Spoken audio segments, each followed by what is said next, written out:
Hello everyone. আজ আর অন্য কোনো ভিডিও নয়, আজকে চলে এসেছি একদম আমার রান্নাঘরে। কি রান্না হচ্ছে সেটাই তোমাদের সাথে শেয়ার করব দেখে। আজকে আর মাছ মাংসের দিকে গেলাম না, আজকে কমপ্লিট নিরামিষ একটা রান্না করব। মানে নিরামিষ হবে আজকে, কোনো মাছ মাংস ডিম কিছুই করব না। এই গরমে একদম ভালো লাগছে না, খেতেও ইচ্ছে করছে না, করতেও ইচ্ছে করছে না। তাই আজকে করে ফেলেছি মটর ডাল দিয়ে কুমড়ো শাক, আর করেছি প্লেন ভাত। আর এদিকে এখন হচ্ছে কলমি শাক ভাজা।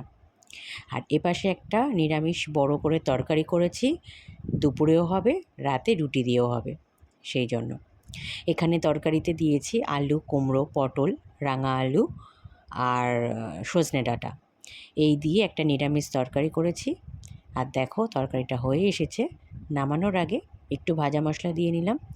ভাজা মশলা দিলে না টেস্টটা খুব সুন্দর হয় খেতে। আর এই দেখো একদম শুকনো শুকনো তরকারি করে নিয়েছি, রাতে রুটি দিয়েও হবে আর দুপুরে ভাত দিয়ে খাবো দেখে।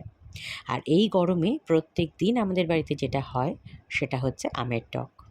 তো আজ আমাদের লাঞ্চ মেনুটা কেমন লাগলো কমেন্টে জানিও।